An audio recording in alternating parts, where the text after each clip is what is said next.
First of all, namaskar, good wishes, blessings to everybody. Now, yesterday we started with, we did asanas, mostly concentrated on asanas. Now the subject here is yoga beyond asanas. So today, since we have described and discussed asanas for some time, we will skip to the next step. So yama, niyama, asana is not over, but we did a short study, not comprehensive. Now we go to pranayama. Now this again, actually it is pranayam which starts with beyond asanas. Because pranayam first in the order is also after asanas. And what is pranayama? And what is the need for pranayama? What is the use of pranayama? First, of course, there are health benefits. If you do pranayam, simple pranayam, like Rechaka, Puraka and Kumbhak, which means inhaling, exhaling and holding your breath, it does tone up your lungs. It makes your breathing better. Actually, many people don't know how to breathe. They think to breathe is to take your breath up, push your stomach in, hold it and exhale. In yogic pranayam, you breathe in fully, then you push the breath down to your lungs, which means the tummy will expand a bit. Then you push the tummy in and take it to the upper part of the lungs, and then you exhale. Now this, if you continuously do, helps in toning up the inner parts of your lungs and proper oxygenation and so on. Now that is the physical part of pranayam. Now the word pranayam means following the regulations or regulating the prana. Now what is prana? Prana is life energy, which flows through so many channels in our system. And shwasa is breath. So when you say pranayama, you are wrong. You think it is shwasayana, which means controlling the breath. Controlling the breath directly affects the prana. So it is pranayama.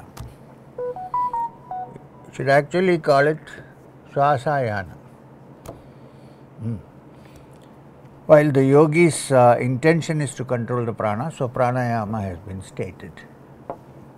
Now this shwasa is very important. We are talking about beyond physical. Physical, yes, I explained to you, it is good for you. Oxygenates the system. And pranayams like Brahmari also build nitric oxide in your channels, which prevents infections and so on. Somebody said, hum your way through life. Which means because in Brahmari you hum. I saw a small Western clip in the YouTube. Somebody said, hum your way to life. She says the secret of her health is that she has been humming all along. And humming is only a slight variation of Brahmari. So you can also say Stop. Now, what is the technical part of pranayama? What does it mean? I mean, what is shwasa? How does it work? According to the yogis, the prana is, there are different kinds of prana. One part of the body is one kind of prana. There is prana, apana, udana and so on. Different sections of the body have different pranas working in the nadis, not in the lungs. And they are intimately connected with the breath. So, usually in many cases the prana works haphazard because of our activities, our impulses or emotions. The prana is very haphazard. Now, so the breath is also haphazard. According to yogic system, there are many nadis in the system, but the three main nadis are the left one, Ida, Pingala and Sushumna. Now the Ida and Pingala, if you look at Gray's anatomy, kind of coincides with the parasympathetic nervous system, with a ganglionic chain which is formed by nerves coming out of the spine in different places and forming a plexus and then going down. With the parasympathetic plus vagus nerve system. The vagus nerve controls your lungs, your heart and so on. If you keep your vagus in order, then the heart, the lungs and everything will be in order. So, now, in fact, long ago there was one person from Bombay whose name was V.G. Rele, R-E-L-E, who actually thought that Kundalini means the vagus nerve, which is not true. He thought, because of the intimate link between, he wrote a small book called The Mysterious Kundalini. When I was in high school, I saw that book and wondered if this is correct. It was bought out by Tarapuriwala and Sons, Bombay. Now, somewhere he is there close to the truth, but not that the Kundalini is the vagus nerve. The vagus nerve is part of the sympathetic nervous system. And if you can calm the vagus nerve, calm the impulses that go through the vagus nerve, you can calm your breath. You can have a healthy lungs and a healthy heart and so on and so forth. Now the Ida is the left nadi and the Pingala is the right nadi. Now in yogic terminology, the right nadi, Pingala, is connected to the left brain, and the left nadi, Ida, is connected to the right brain, and they cross just behind the forehead, just behind the ajna. The Ida and the Pingala cross, and the Ida goes to the right and the Pingala goes to the left. Now, we know now for a fact that the brain is no longer considered as one, but left brain and right brain, which of course work together, cooperate together. If they don't cooperate together, you have trouble. But generally they cooperate. There is a corpus callosum in the middle, which connects the left brain and the right brain. Now, the left brain is supposed to be the calculating brain, the practical brain, the brain that says, I am so and so, I am sitting away from you, even on the TV screen, how far I am from you, and so on. And the right brain is the intuitive brain, which inspires and makes me speak things which sometimes I really don't know. I'm just talking. This is the right brain. No one has till now conducted any, they are putting something in the brain, but nobody has conducted an experiment on if the left brain is working while the Ida, the Pingala is stronger. Pingala means what? Right breath. Or the right brain is working when the left Ida is working. This is worth experiment. So, that because from the surface of the head, skull, if you take an EEG, it's not much. Somebody should be ready to allow them to drill their skull and put the inside. And believe me, the brain has no pain. It's almost like the Atman. It's only the skull that has pain. So, the left brain is connected to the right Ida and the right brain is connected Right brain is connected to the left, Ida, and the left brain is connected to the right, pingala. Right. So therefore, if that is the case, we are saying that if you can shut one nostril and keep breathing only through one nostril, it is possible that after some time you discover, suppose it is the left that you are breathing through, that the right brain has become more active. And if you breathe through the right for some time, then probably your left brain should get more active. It is true, we know it, but I am saying probably because you are all IIT and science, so you have to start with probability and then come to certainty. I know, but for me, I am just saying because I am talking to you. So now, if this is possible, now the intuitive brain, if the practical brain is shut off for a while, how? Through breathing only through the left. Because this nadi is connected to this breath. Then the possibility is that you enter into the world of intuition, where you are no longer limited by space and time. And you experience, at least to some point, about what the Ishavasya Upanishad talks about. Ishavasyamidam sarvam, that supreme consciousness pervades everything here. So, and the moment you say, I don't want to pervade everything here, I need to go and sit, you can shift to the other nostril. And then you will see all practical things happen properly. Now there is an entire Shastra called Shwaasa Shastra, where people wait to do certain things only when the Ida is working, and then do certain things only when the pingala is working, to attain optimum levels of success in their enterprise.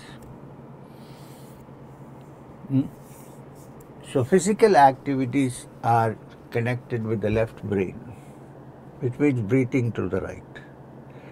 And intuitive activities are connected to the left breath because they cross. Now,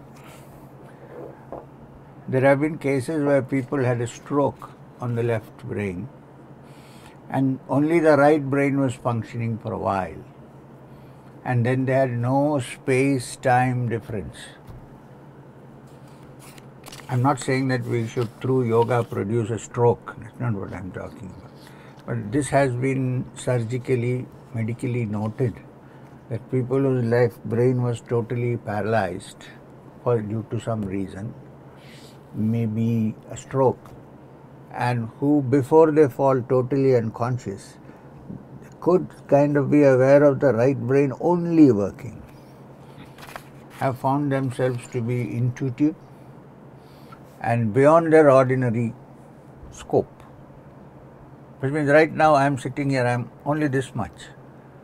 But when only the right brain is working and the left has stopped, then I see I am everywhere. Vedantic experience. Whether I am there or not, I don't know. I see myself, I feel myself, my consciousness feels more than what I normally would think I am. So this is the left and the right. Now for the yogi who wants to go beyond ordinary consciousness and ascend to higher levels of consciousness, the most important center or nadi is the central nadi, which is called the sushumna. This is why I keep saying that even if you are doing an EEG and so forth, try sometimes to fix the whatever you are doing all along your spine, because after all the spine is an extension of the brain. It's only brain matter that goes into the spinal cord. So this is a very important, and the medulla oblongata, which of course is the part of the primitive brain. It's actually shaped like a snake, coming like this, here it becomes a little fat. And it is this brain which, at one point we used only this brain. Then as we advanced, now the frontal lobes began to develop, and we came into the frontal lobe civilization, which is where we are. This is okay. It helps to progress, it expands your ideas and your mind. Great. But so what has happened is that primitive brain has been totally neglected. And this primitive brain is also connected to the limbic system, which is connected to the pineal gland and other places. It is the limbic system that reacts when even the mind is not working properly. You see something, there is fear, the reaction comes even today from the limbic system. Since we human beings wanted to control their emotions and become more civilized, we neglected that brain. We are saying there is still a lot of stuff out there which needs to be looked into, analyzed, experimented upon.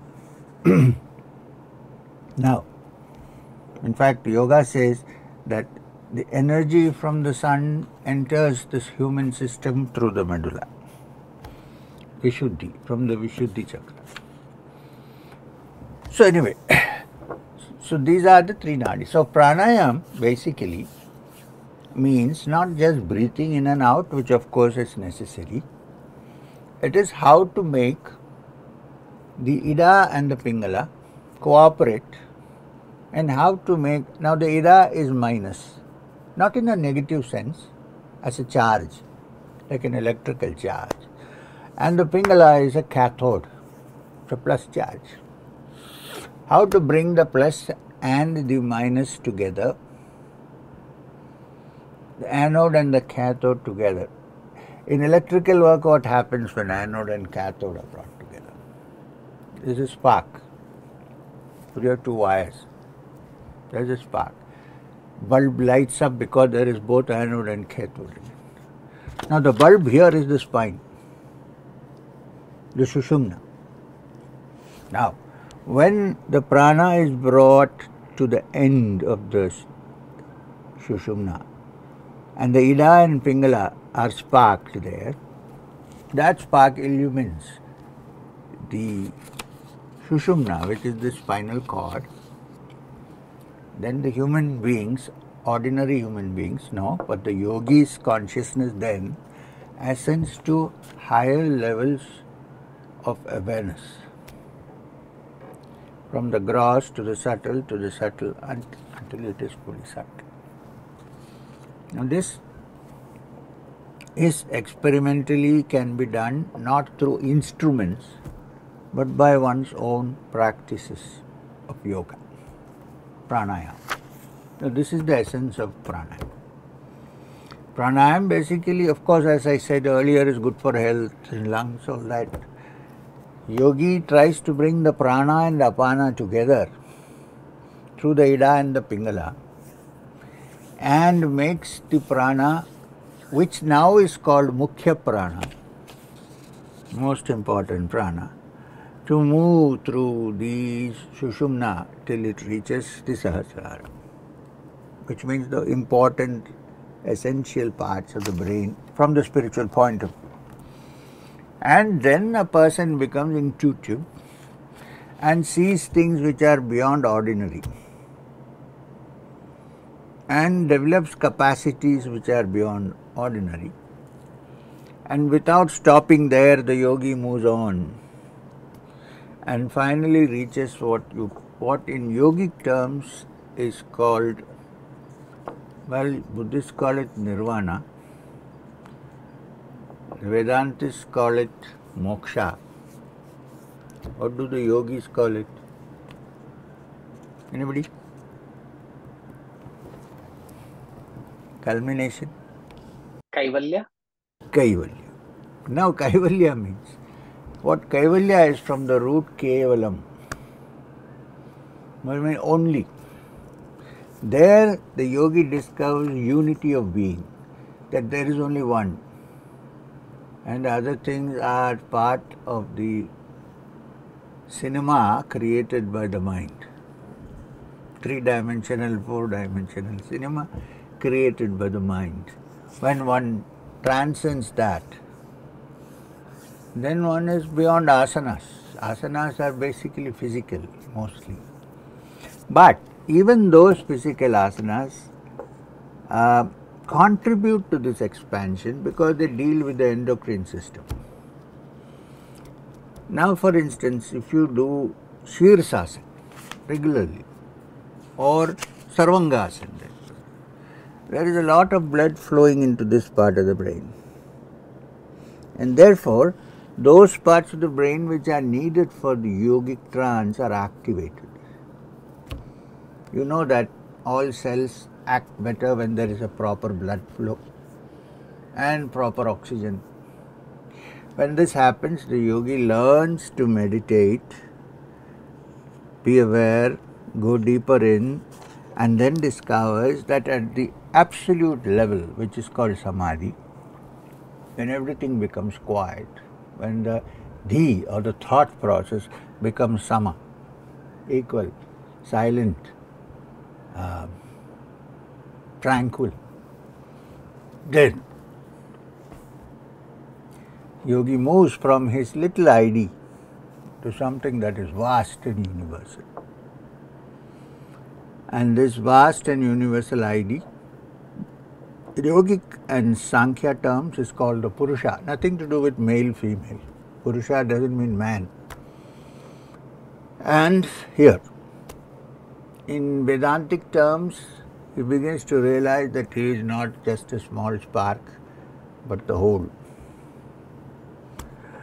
Then he begins to understand the purport of the Upanishadic sentence, Purnamada Purnamidam.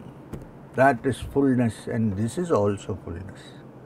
Till now, till one reaches there, that is fullness, but this is not full, incomplete. That is complete. Now, through the process of going deeper and deeper into one's psyche, one comes to the essence of one's psyche, which is a spark not different from this all-pervading consciousness. And then you realize that that is complete and this is also complete. Till then, whatever we do, there is incompleteness. Which is why the yogi then remains contented, because there is nothing more to attain. Because all that you are trying to attain is fullness. Why? Because we feel we are not full, we are not complete. We always, the whole process of life is try to achieve completeness. The yogi finds that completeness is in himself and therefore is content. And because he is content and the mind is at rest, there is infinite peace and infinite bliss, which you cannot derive from anything in this world. Therefore, this is the aim of yoga. So where does it occur? After yama, niyama, asana, pranayama, pratyahara. Pratyahara is to learn the capacity to switch off and on. When you live in this world, you can't be meditating all the time. So the practice of pratyahara, meaning some people translate it as sense withdrawal. It actually means the capacity to withdraw your mind from a particular thought or thing in which one is concentrating on, and then to fix it on something else at short notice. This is called Pratyahara. So through Pratyahara and Dharana. Dharana is giving complete attention to just one thought, one idea or one object. This is called Dharana. Now, this is not easy to do, because when you are thinking of one object, you will be thinking of so many related to it. When you think of one emotion, you are thinking of so many things related to, like a chain. This is the capacity developed through practice. Nairantarya abhyasena is the word used by Patanjali. Constant practice. Through constant practice, one learns how to stay fixed to one idea at a time. And when you move out, to stop it and fix your attention on another. How does it happen? Through practice. There is no secret to it. Now, this is Abhyasa. Therefore, it is called Abhyasa Yoga also. Now, after Pratyahara comes Dharana, and Dharana is when the mind is fixed, for instance, on the idea that I am a spark of the all-pervading consciousness. Remaining with that, which is also the Vedantic meaning of Tattvamasi. You are that, you are not this. And as one stays with that, the mind becomes absolutely quiet and tranquil. And in that tranquility, one actually realizes. Now that after dharana, what happens is called dhyana. Nobody can say that I am doing dhyana. You can say I am doing dharana. When the dharana, the idea of the meditator and what is being meditated upon, which is a division, is over because of absolute attention, there is only that which is the meditation. There is no meditator and the meditator upon, there is only meditation. It's a continuous flow which the yogis have described like pouring oil from a vessel to another. You know that dhara that happens. When this happens, then it becomes dhyana. You cannot make dhyana. You can only do dharana. The maturing of dharana into continuous flow is called dhyana. And then according to Patanjali, what is the culmination? Samadhi. And through Samadhi, and there are different levels of Samadhi.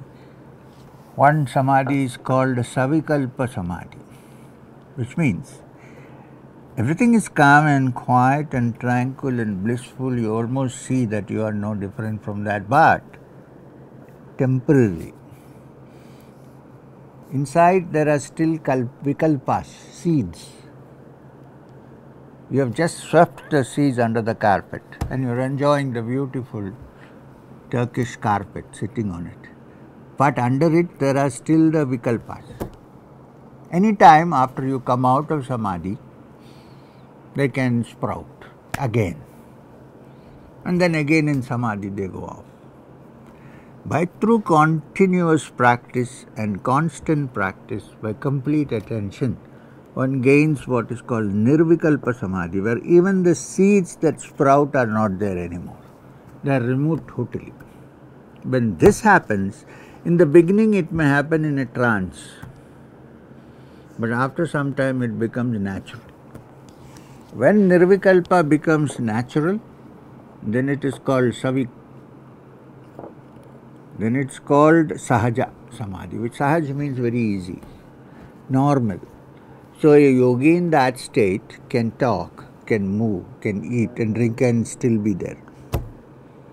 This is the culmination of the practice. So this is yoga beyond just asanas, meant for physical health, which is also good. I'm not saying it's not.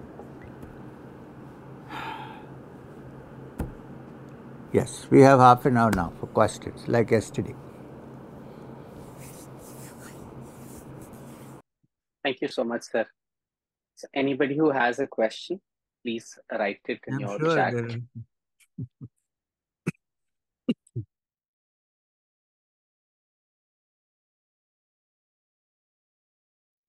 So there's one question which is about how do food choices influence the life of yogi? Food choices, yes. According to yogic science, there are foods which contribute to the sattvic growth of your mind and foods that contribute to bringing your mind to the level of rajas and then below that to tamas. Because according to Sankhya, nature, food, human beings, mind, everything in this world is divided into three gunas: sattva, rajas and tamoguna. Tamoguna is associated with inertia, laziness, Sometimes people mistake laziness for spiritual meditation. Not true. Laziness, inertia, and evil thoughts. There are some people who cannot sleep peacefully without causing harm to at least one person. Believe me, there are.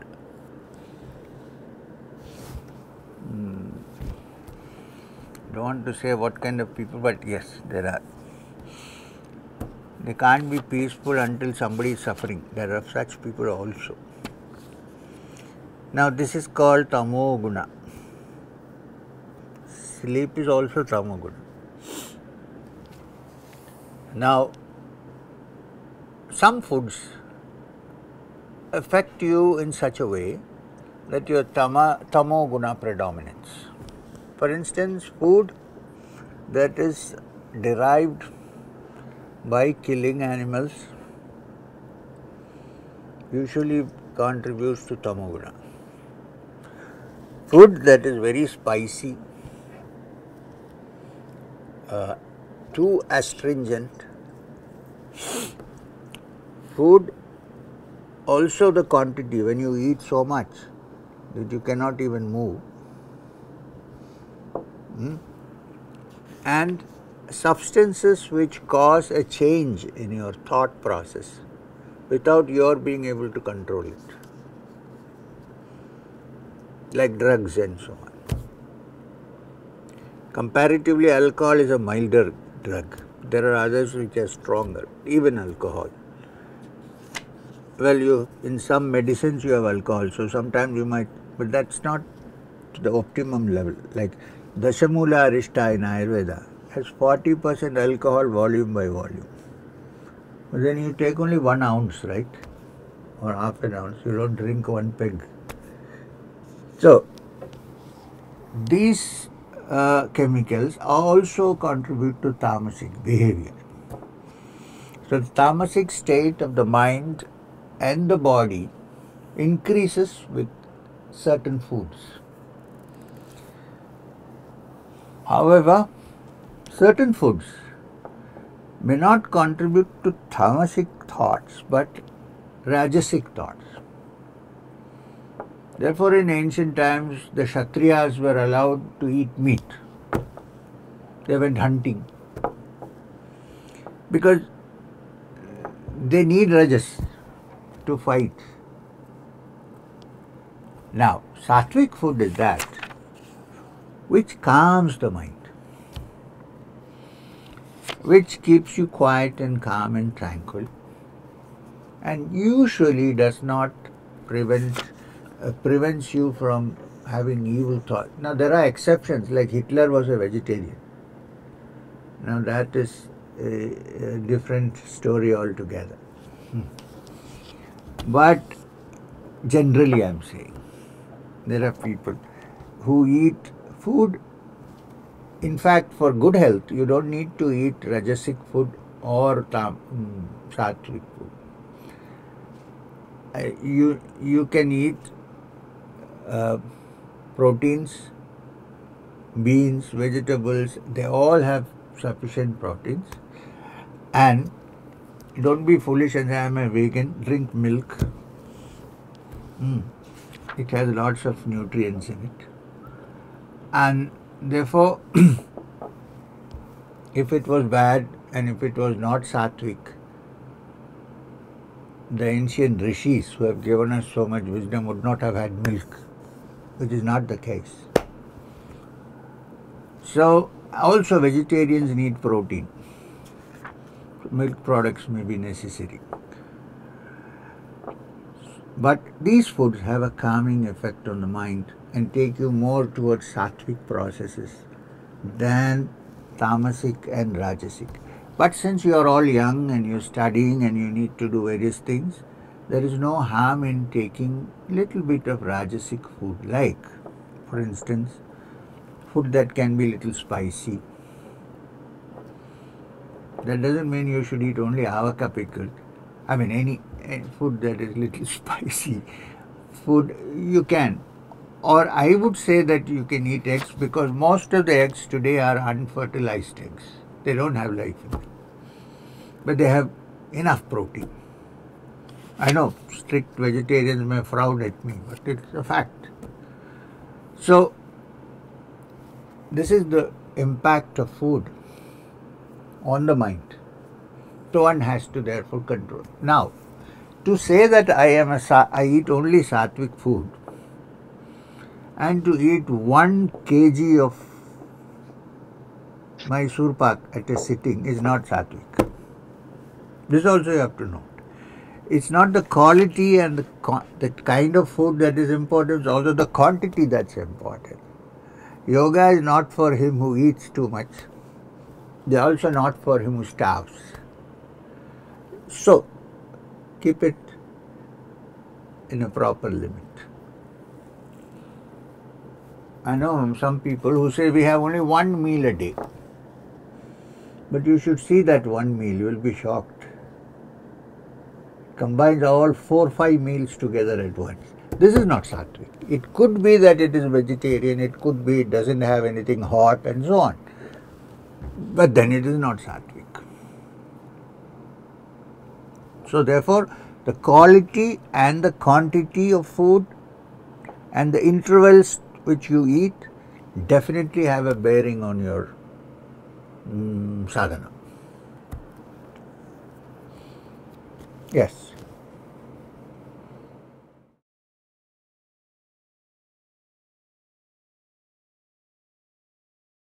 Yes. Namaskar, Guruji.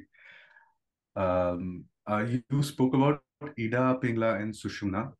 Can you also explain a bit about Kundalini? And so, because there are many misconceptions and many people say it can be awakened and they are just talking about it.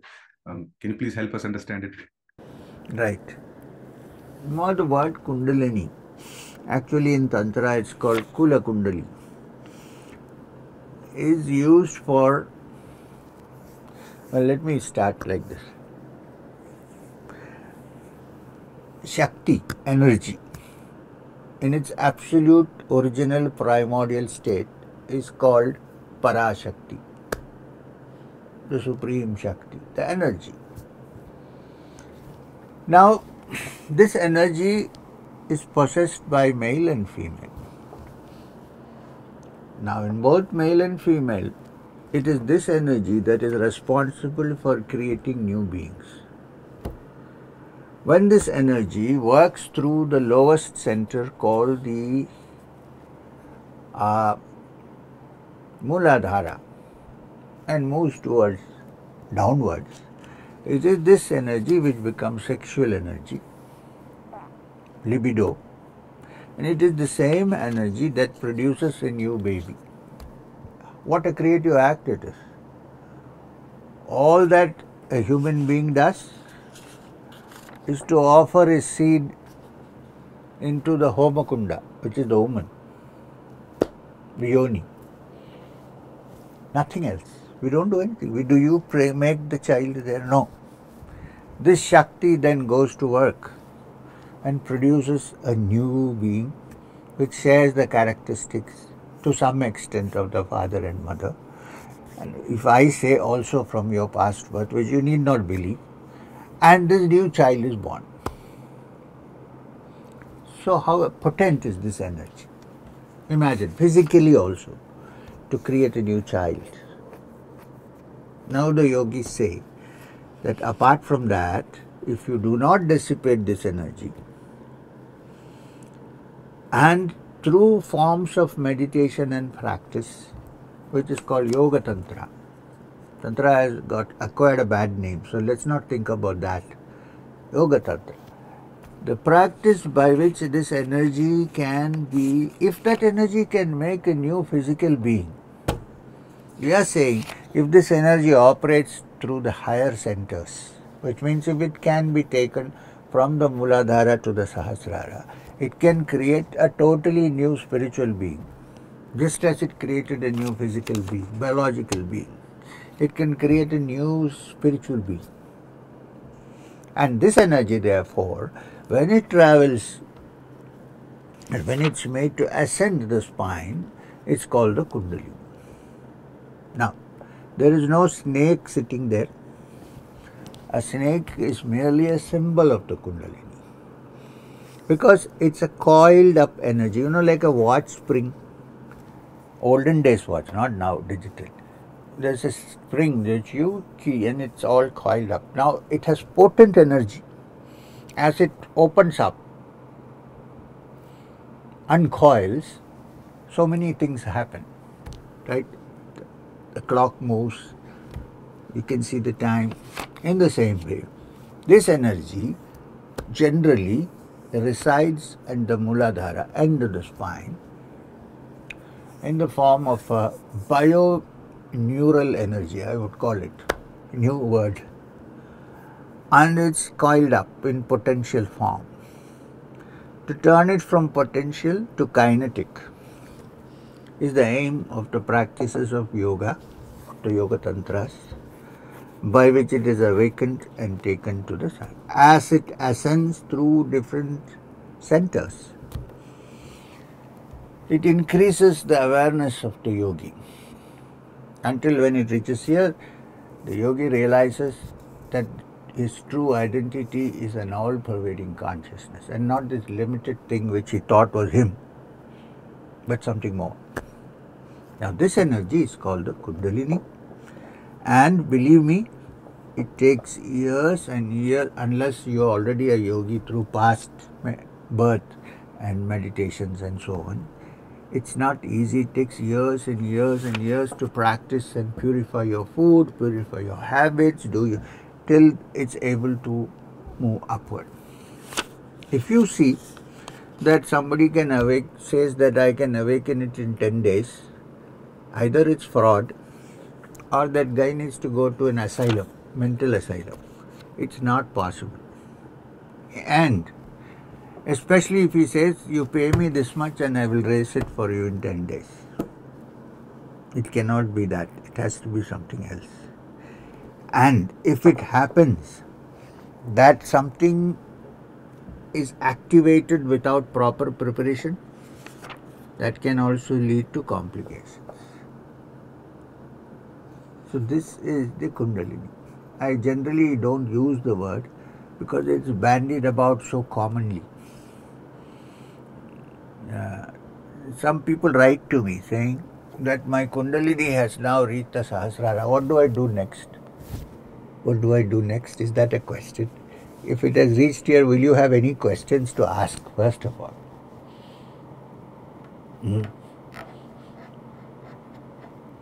If a person's Kundalini really has reached the Sahasrara, the person would have come to the fountainhead of all wisdom. Doesn't have to ask, is this happening? What could it be? Well, I can say some moment is happening, therefore I feel this, that, what, that is okay. But to say now, it has reached here, what do? I do nothing.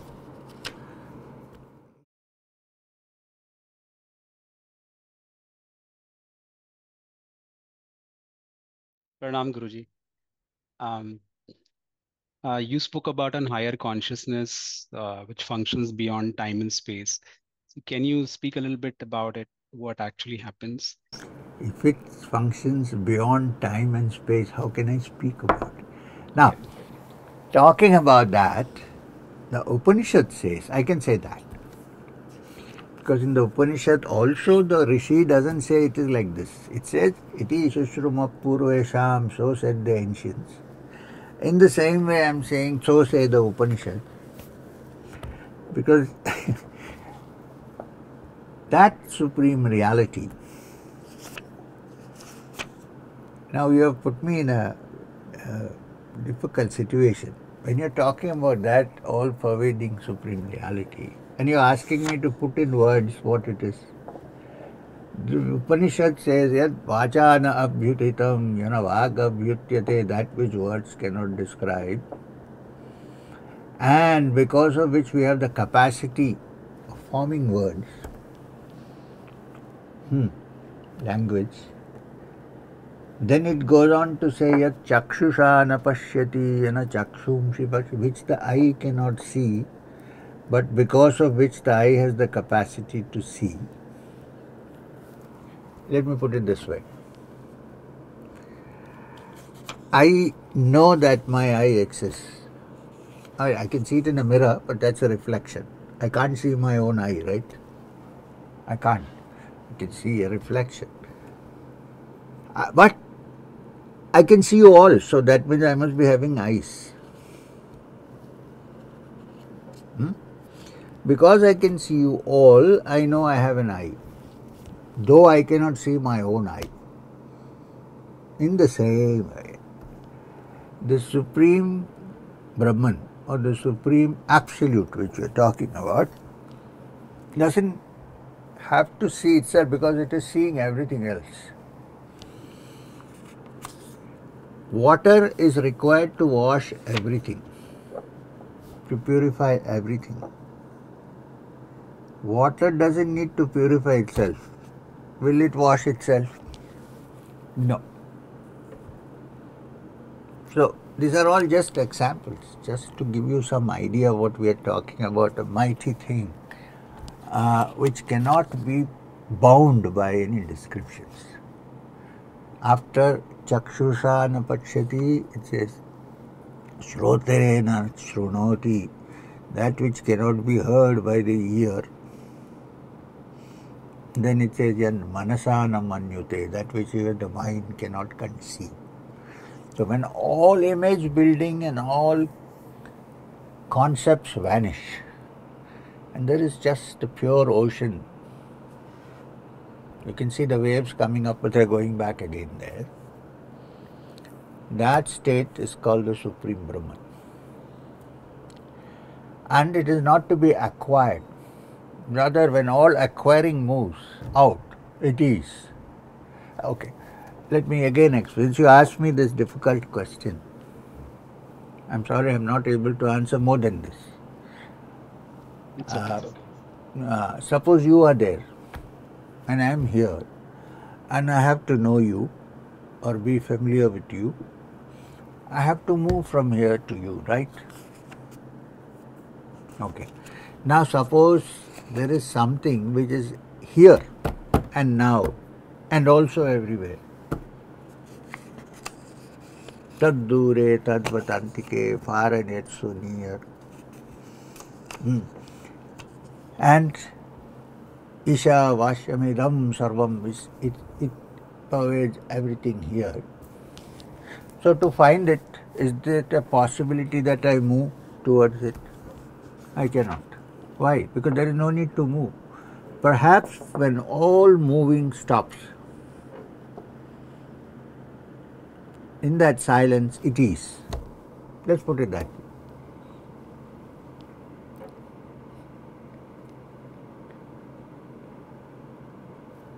That's all I can say. And that's also what the ancients said. Idi Sushrama Purvesha Yanastat Vyaja Chakshire, said the Rishi. This is what the ancients said. How can I explain this to you? Thank you.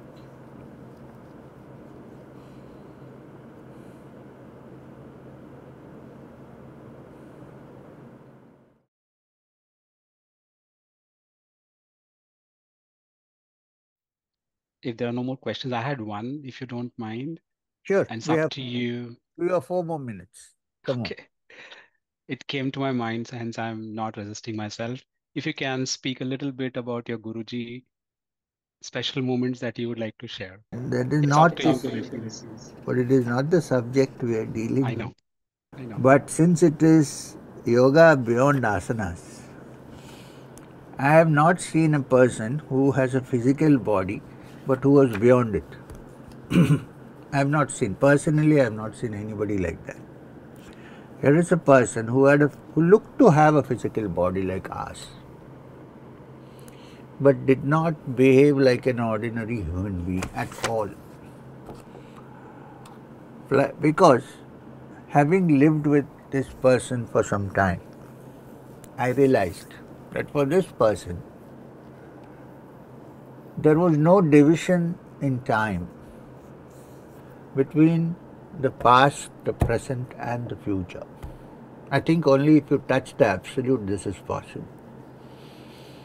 There was no past, there was no present, there was no future. Sometimes in the present he would see the past, and sometimes in the past he would see the future, and sometimes in this present he had both past and future together.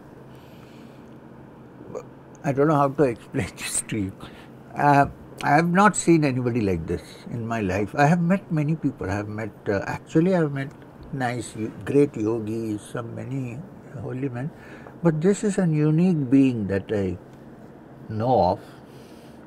Also, one characteristic was he did not want me to be dependent on him.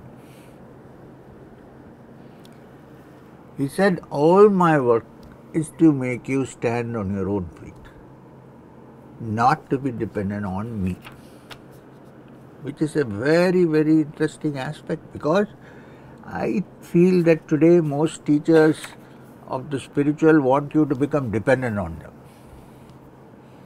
and not free. If you're dependent on somebody, how are you going to be free? Freedom starts with a state of mind, right? So therefore, these are some of the aspects. And well, he did eat food, but he ate only when he felt hungry. There was no daily routine, morning, evening, afternoon, nothing. We eat because it's a habit. For a few days if you stop, then because of the habit you feel hungry.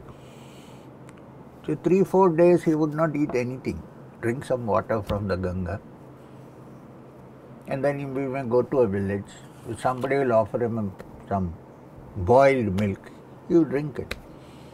That's all. Now for the next few days you don't expect anything. Then somebody will give some nice langda or dasarat mangoes. Dasaris are there, nice mangoes. He will eat two, and that's all. If he eats two, then for the next 3 days we don't have to expect. I used to be very worried when he had some mangoes, because I knew next 3 days there is no food. But he looked after me very well. Now this is something. A lofty person in some dimension which is difficult to access with our ordinary mind is taking care of a small insignificant creature with great affection. How does this happen? This is what intrigued me. I have seen him walk barefoot without any upper garments in the Gangotri glacier. But before going, he would say, socks pehno, canvas ke chappal shoe pehen lo, muffler laga lo, topi laga lo. He said, if you imitate me, you'll die. So now this is something interesting and unique, that a person so lofty should look even at the small details of an insignificant creature. I thought so always. So that is something unique. I don't want to go into other stories and so on.